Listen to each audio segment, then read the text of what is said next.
Assalamualaikum warahmatullahi wabarakatuh. Pada pertemuan kali ini, kita akan membahas tentang sistem pencernaan pada manusia. Pada materi sistem pencernaan pada manusia, kita akan membahas yang pertama ada nutrisi atau zat makanan, yang kedua struktur dan fungsi sistem pencernaan manusia, dan yang terakhir gangguan sistem pencernaan manusia. Sebelum itu, apa itu sistem pencernaan pada manusia? Sistem pencernaan merupakan sistem yang memproses, mengubah makanan, dan menyerap sari makanan yang berupa nutrisi-nutrisi yang dibutuhkan tubuh. Secara umum, pencernaan dibagi menjadi dua. Yang pertama, pencernaan secara mekanik adalah proses pengubah makanan dari bentuk kasar menjadi bentuk kecil atau halus. Proses ini dilakukan di gigi di dalam mulut. Yang kedua, ada pencernaan secara kimiawi, adalah proses pengubah makanan dari zat yang kompleks menjadi zat yang lebih sederhana dengan enzim yang terjadi mulai dari mulut, lambung, dan usus. Yang pertama, nutrisi atau zat makanan. Fungsi makanan yang pertama ada untuk pertumbuhan dan perkembangan tubuh, yang kedua untuk pemeliharaan dan perbaikan sel-sel tubuh yang telah rusak atau tua, yang ketiga untuk pengaturan metabolisme tubuh, yang keempat penjaga keseimbangan cairan tubuh, yang kelima pertahanan tubuh terhadap penyakit, dan yang terakhir sebagai penghasil energi. Jenis nutrisi yang pertama ada karbohidrat. Sumber karbohidrat ada beras, jagung, gandum, kentang, ubi-ubian, buah-buahan, dan madu. Fungsi utama karbohidrat adalah sebagai sumber energi. Karbohidrat akan dipecah menjadi glukosa dan disimpan di hati dan otot. Kekurangan karbohidrat dapat menyebabkan busung lapar. Yang kedua ada lemak. Sumber lemak hewani yang pertama ada lemak daging, mentega, susu, ikan basah, telur, minyak ikan. Sedangkan sumber lemak nabati ada kelapa, kemiri, kacang-kacangan, alpukat, dan lain-lain. Fungsi lemak berfungsi sebagai sumber energi terbesar dalam tubuh. 1 gram lemak sama dengan 9,3 kalori. Fungsi lemak yang kedua adalah pelarut vitamin A, D, E, dan K. Yang ketiga adalah sebagai pelindung tubuh dari suhu rendah. Yang keempat, pelindung organ tubuh. Dan yang terakhir, cadangan makanan yang disimpan di bawah kulit. Yang ketiga ada protein. Protein hewani didapatkan dari daging, susu, ikan, telur, dan keju. Sedangkan protein nabati didapatkan dari biji-bijian. Fungsi protein sebagai sumber energi, pembangun tubuh, dan pengganti sel-sel yang rusak. Yang keempat ada mikronutrien. Mikronutrien adalah zat makanan yang dibutuhkan tubuh dalam jumlah sedikit. Zat-zat yang tergolong mikronutrien adalah vitamin dan mineral. Sekarang kita akan membahas tentang vitamin. Vitamin tidak dapat dihasilkan tubuh kecuali vitamin K. Vitamin dibagi menjadi yang dapat larut dalam air, contohnya vitamin B dan C, dan vitamin yang larut dalam lemak, contohnya vitamin A, D, E, dan K. Ada 13 jenis vitamin yang dibutuhkan oleh tubuh, antara lain A, D, C, D, E, dan K. Sumber makanan yang banyak mengandung vitamin adalah susu, telur, sayuran, daging, dan lain-lain. Fungsi vitamin mengaktifkan enzim pelindung dan pengatur kerja alat tubuh, mempertahankan fungsi jaringan supaya normal, pertumbuhan dan pembentukan sel, dan membantu metabolisme tubuh.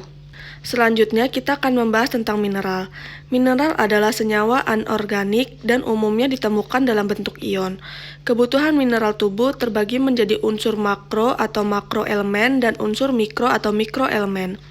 Fungsi mineral sebagai pemelihara keseimbangan pH, pengatur permeabilitas sel, pembentuk matriks tulang dan gigi, dan lain-lain. Sumber makanan yang banyak mengandung mineral adalah garam, susu, buah-buahan, sayuran, dan daging. Selanjutnya kita akan membahas struktur dan fungsi sistem pencernaan manusia. 1. Organ pencernaan. Organ pencernaan ada mulut. Di dalam mulut ada rongga mulut yang merupakan awal saluran pencernaan.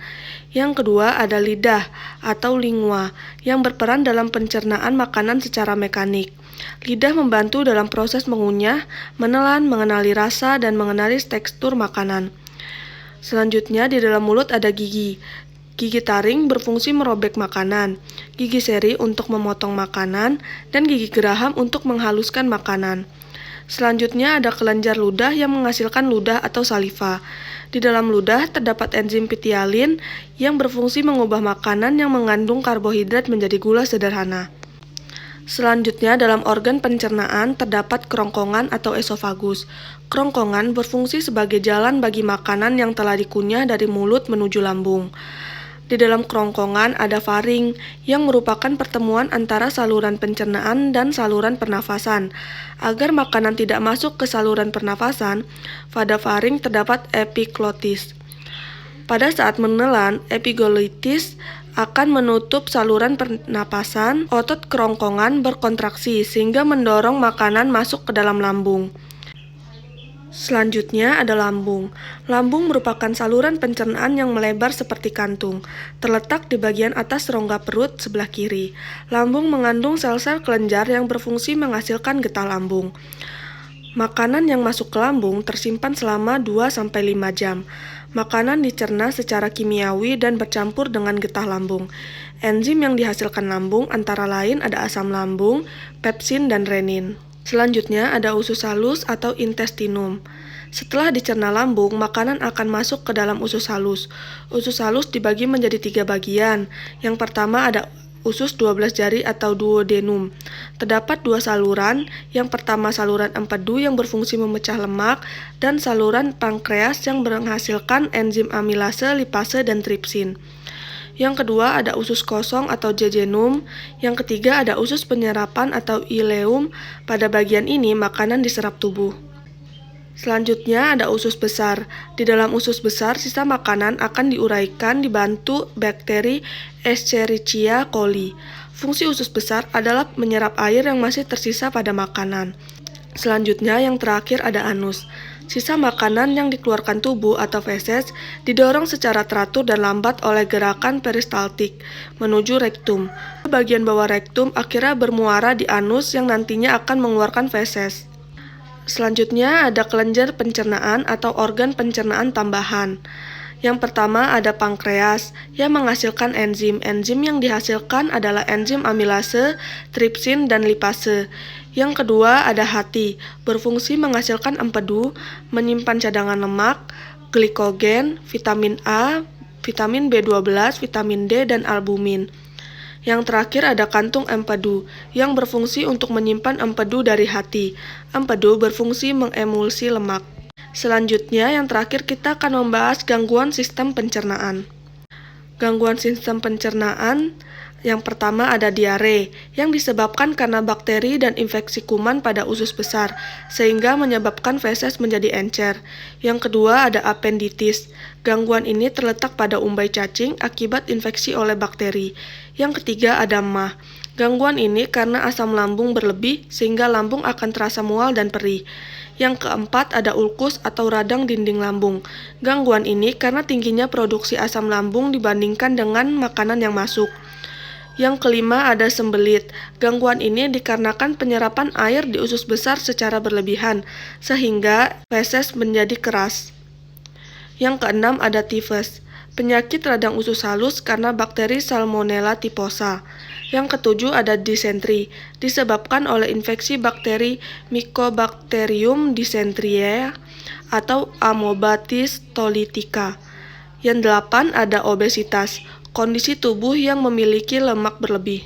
Selanjutnya yang kesembilan ada gejala kekurangan vitamin. Kekurangan vitamin A menderita rabun senja, kekurangan B1 menderita beri-beri, kekurangan vitamin B12 menderita anemia, kekurangan vitamin C menderita skorbut, kekurangan vitamin D menderita rakitis, kekurangan vitamin K darah sukar membeku, dan kekurangan vitamin E menderita infertile atau organ kelamin tidak subur. Yang ke-10 ada gejala kekurangan mineral. Kekurangan kalsium mengakibatkan darah sukar membeku, kejang otot, gangguan penulangan seperti osteoporosis. Yang kedua, kekurangan zat besi menderita anemia. Kekurangan iodium menderita gondok, dan kekurangan zinc mengakibatkan jerawat, kekebalan tubuh merendah, kulit kering, dan rambut rontok. Sekian pertemuan pada hari ini, semoga ilmu yang Ibu sampaikan bermanfaat. Terima kasih. Wassalamualaikum warahmatullahi wabarakatuh.